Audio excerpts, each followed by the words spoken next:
All right, let's talk about the air conditioning system right here. We're going to go with the 240 volt system, 24,000 BTU.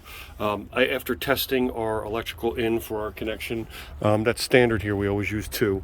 I determined that the larger slot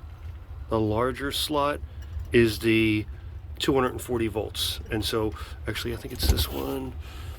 Yeah, I think it might be that one up there, but it's definitely the larger slot, and you get 240 off of that. So once that's plugged in to there, we're going to actually trace that back down by opening this up and making sure we have power on the opposite side around the corner. Let's take a look at that. Alrighty, so we're inside. We have to find out where our 240 comes in, where our two legs are.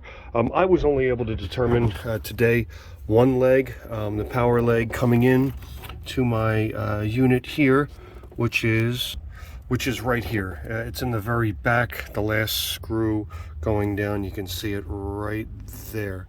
But we need the secondary leg. We got to find that. And then we're going to have to bring it over here to connect to our AC system in a manner that is consistent with however we're going to friggin' do it. So pause.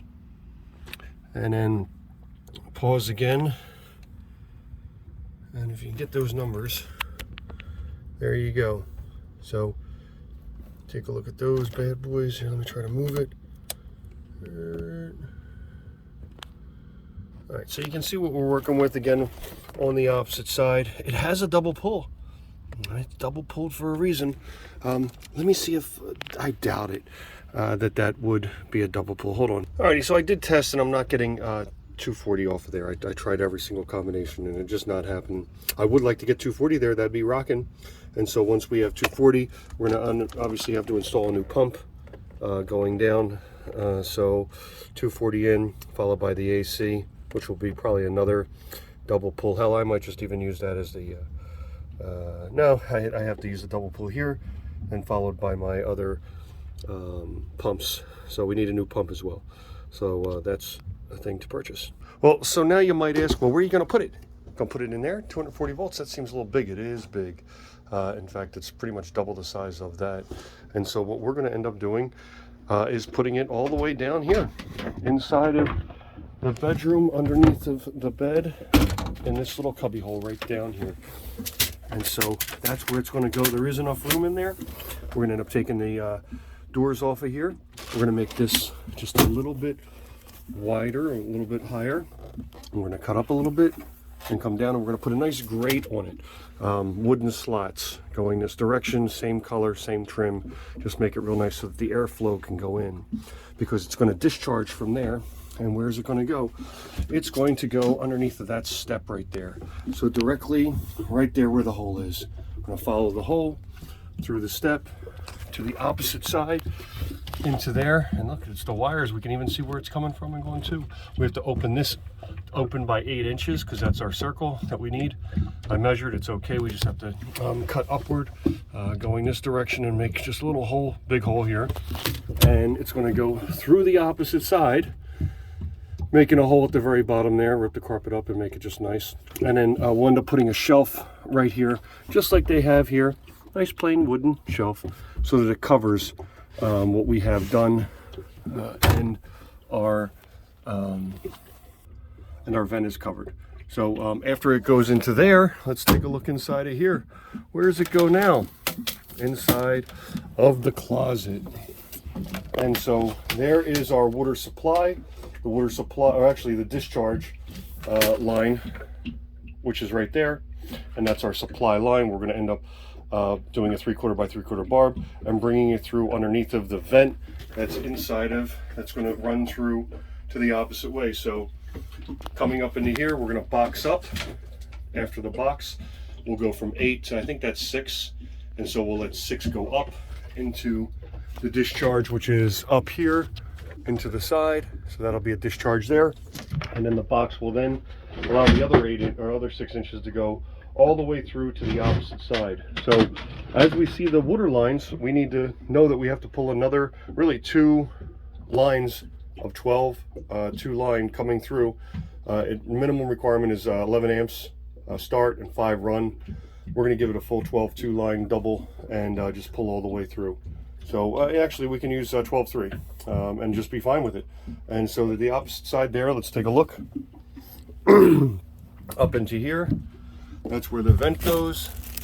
And then we're going to end up having to box out here again too. So let the box here, let it go straight up to this discharge, and then through there into the opposite side where it is connected to a box here, which we can really keep, I guess. We can keep that box, but we need to just make sure it's insulated enough, and we need to get rid of the 8 at the top and cap it, and just allow 6 to pass through all the way to the opposite side and up and out there, and then that'll be the other discharge. On this side, here's our main power coming in. It's the blue. Take a look at the blue. I pulled it up. It goes all the way in through the hole, and that's the opposite side of where the engine is. So we're going to take a look opposite of there. We'll just box in there, and then we'll pull through the second line, and then just continue on. Actually, we might even just pull 2 seconds. Since it's 12-3 we're using, we don't need 2 lines. We only need 1, and so we'll just pull a brand new line from the very back over there all the way over to here. We can take that and put an outlet on the opposite side or something that can be, remain as power, but we'll remove it from the air conditioning system. Alrighty, so now we're inside the engine room, and let's take a look back there. You see the blue? That's it. That's our line that comes all the way through. See the blue? Goes all the way to the opposite, all the way. You see the blue? I know I'm upside down now. It's down there somewhere. I can see it. And then it goes all the way to the very back. And let's take a look underneath there. All right, so there's the pump right there. It comes through all the way up. We probably won't have to change the intake, but the exhaust we probably have to. And then just follow that wherever that goes. 2 seconds. So that goes all the way up, and it follows the path into there. We may need a bigger line, so we might have to just do that. We can remove that air conditioner and pull our line through all the way to the opposite side, all the way through, back down, all the way under and back. It's a little bit of a run, but it's going to be worth it at the end, so that we can actually keep cool during the summer. As far as our condensate line goes, we're just going to drill literally right into and drop a line into there, which is our, that's for our shower. That's where all the water goes for the shower, believe it or not. And that's a pump. Actually, that's not the shower pump. That's just a regular old bilge pump, but the shower's behind that wall. And it just goes into a pan, and it drops out. So we'll dump it into the hole. Now, I'm only hoping that 3/4 line through hole is enough. We may have to change that and actually open up the hole a little bit more and change our discharge. We'll see. Well, other than that, it should be a piece of cake. That's all.